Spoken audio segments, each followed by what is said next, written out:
Pencil inlay is pretty cool, huh? But I'm getting a bit ahead of myself because we need to make some pencils before we can inlay them.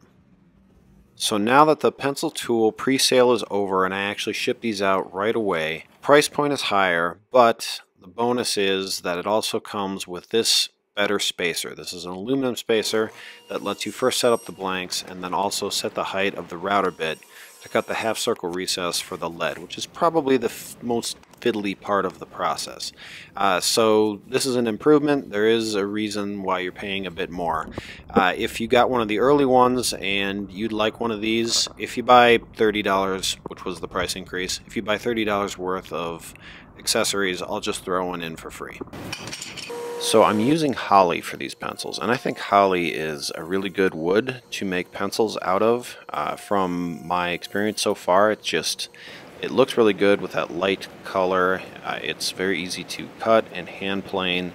It stays light, it doesn't darken with age. It just really ended up making some cool pencils, so I'd highly recommend giving holly a try. And these are going to be colored pencils, and I wanted to try something kind of unique to designate the colors. So before I glue in each piece of lead, I cut a little piece off, and I'm going to inlay this at the base so you get a little circle with the color of the lead, so you can see what the color is even if you haven't sharpened a point on the pencil yet. And this glue up jig that I'm using, I've decided this is a pretty good design. I like this and might even sell a version of this in the future, something I'm thinking about. Alright, now it's time to use the pencil making sled to cut the 6 faces of the pencil hexagon. Now something that I wanted to mention again, there's been a little bit of confusion. The pads that come with the tool slip underneath the pencil blank so that it doesn't bow down in the middle and you don't end up with a pencil that's a little fatter in the middle. There's 2 sizes. You use the thin one when you're starting out and then the thicker one as the pencil diameter is smaller as you're milling it up. So that's the story on those. That was the simplest way to just kind of deal with that long, thin blank that could tend to bend. And since colored pencils don't really work very well with erasers, this is a good opportunity if you want them to look a little fancier to use the end caps that I also sell. These are the black ones, but I've got a bunch of different colors available now. So I just use a little bit of glue to glue it onto the end of the pencil. So here I'm setting up a stop to do the drill holes for the lead inlays for the color on the colored pencils. And to finish it off, I glue in that little plug of lead that I chopped off before I glued it into the pencil blank and trim it flush with a knife. And I have this as a finished look for the pencil, so I think it looks pretty cool. So I also made a pencil holder, and that's what I teased at the beginning of this video with that hexagonal plug cutter. So I'm going to talk a little bit more about that now. Here I'm just kind of laying out the pattern that I want, and then I drill a hole to make it easier for that hex cutter to do its thing. And then just center it around the hole and tap it a few times to cut that pencil hex shape. Now the inlays I'm making here are for a pencil made by the pencil making sled, which have a slightly larger diameter than a standard pencil, but I understand that the hex cutter might be interesting for people who aren't making their own pencils, just like the idea of doing a pencil inlay look and just want to use it with standard pencils. So I'm selling 2 sizes, one for the pencil making tool pencils and one for just standard pencils, and those are available for pre-sale on my website. It'll probably only take about 6 weeks for me to get those finished. I already have all the blanks done, I just need to do the final milling.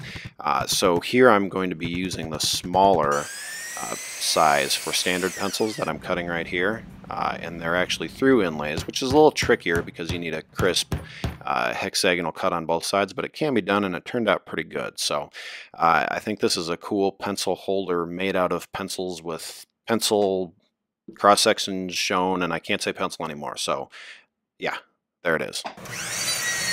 I also made a case for the colored pencils. I think I'm not going to talk through this one. Let's just play a little bit of music and watch the build.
And skipping just a few boring steps here, this is what it looks like and functions like after I have the hinges on.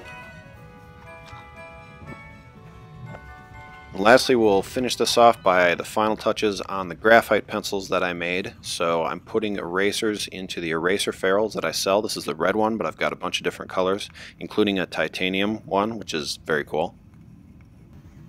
And I think choosing a color that works with the wood is probably an important consideration, but honestly they all look pretty good with the holly just because it's so light and neutral.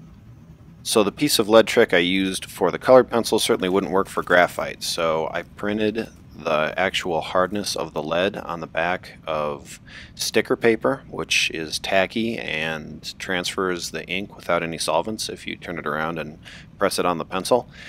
So that was a pretty easy way to make some labels to designate the hardness of the pencil. So this is really good if you are making a set of graphite art pencils for someone, which I also sell on my website, to get some labels to designate which hardness lead you're using. And you can also see some different colors of erasers here.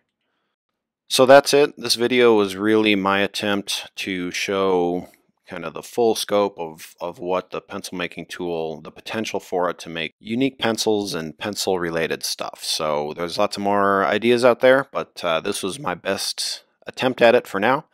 Maybe more in the future, but yeah. Now I got vices to pack. Bye.